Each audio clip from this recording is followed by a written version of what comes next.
Good morning. I'm having my usual morning coffee as I as I prepare to celebrate Mass in about an hour. And so breakfast, newspaper, and the whole bit. And today, as I'm listening to the Catholic channel on Sirius 159, listening to Gus Lloyd, he's talking about the readings for today, and I'm reminded today is the Feast of the Transfiguration. Now for Catholics, especially U.S. Catholics and Japanese Catholics, this has a rather unique connotation to it, because there's an irony in this. First of all, you have the Transfiguration. What's the Transfiguration? This great light that appears, and it is Jesus, who is in his fullness of glory, surrounded by Moses and Elijah on the mountain. Okay, now at the same time, it happens to be the anniversary of the dropping of the bomb on Hiroshima.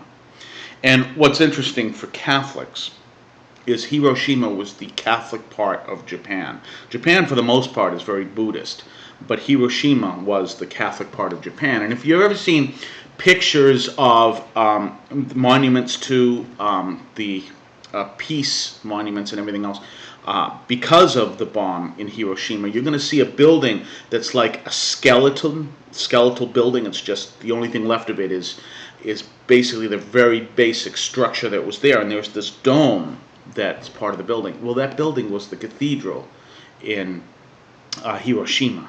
So it's, for Catholics, it's an interesting day because it was the Catholic part of Japan that was destroyed. If you really think about it, that moment also changed the world just as much as Pearl Harbor, just as much as 9/11, even more so, because even today we are talking about the issue of nuclear weapons and have been since 1945 with atomic weapons. And the reason is, if we look at the news, what are people saying? We will do anything we can to stop Iran from having nuclear weapons, for obvious reasons, meaning nuclear weapons, not so much Iran. But it all starts with 1945, when we saw this horrible thing. Well, we didn't, we weren't there, but people saw this horrible thing. And at the same time, we look at, how we've experienced this over the years. A lot of people talk about women have no role in the Catholic Church, and, that's not true. And one of the most powerful women in the Catholic Church was Dorothy Day. And many people don't know this. Dorothy Day prayed on the steps of the Vatican during Vatican II, and as every priest, every bishop, and every cardinal walked by, she said, "You better do the right thing." And if you look into the documents, I believe it's Lumen Gentium, you will see a condemnation of nuclear weapons. She was the one who wanted that in there, and she prayed and she lobbied, and she and her group, that the church would stand up against nuclear weapons. One of the dumbest statements I ever received, ever said to me in my life, was when I was a sailor in the Navy and I was asked if I would work with nuclear weapons. And I had said from the time I walked into my recruiter's office, no. And, I can neither confirm nor deny that we ever had nuclear weapons on any one of our bases or ships that I served. But, and it was kind of interesting because the man who asked me this question, he said to me, these aren't big. This is only the size of the Hiroshima bomb.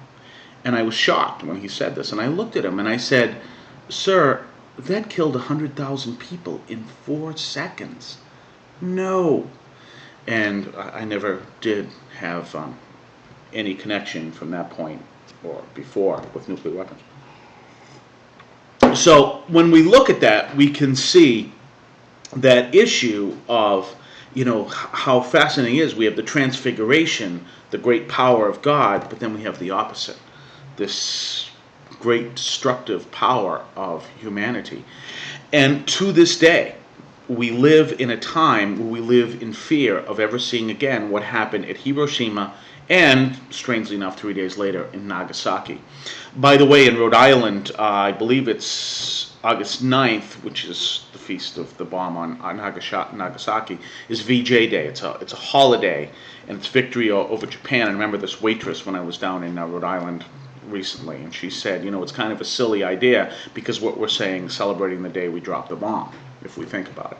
But it is a holiday in Rhode Island, which is, of course, the next state over. If you're looking for something to look for on the web today, you may want to consider I don't know if it's on the web, but see if you can find it. Original Child Bomb. It was written by Thomas Merton in the 1960s, and it's kind of a semi-ironic, humorous poem talking about how the bomb ended up being dropped on Hiroshima. Original Child Bomb. And so it may be interested to look into that and maybe some other impressions of how our world has changed. You may also want to consider renting the movie War Games. I'm sure you've seen it if you haven't, which talked about what would happen if we went into a nuclear war. And we had literally something called mutually assured destruction. That was literally, and it still is, how it works. If the Soviets bombed us, we would bomb them. If they bombed us into the Stone Age, we would bomb them into the Stone Age. And that was how we prevented ourselves from bombing each other. It was a form of détente. And so you might want to check that out, War Games, which illustrates that whole element.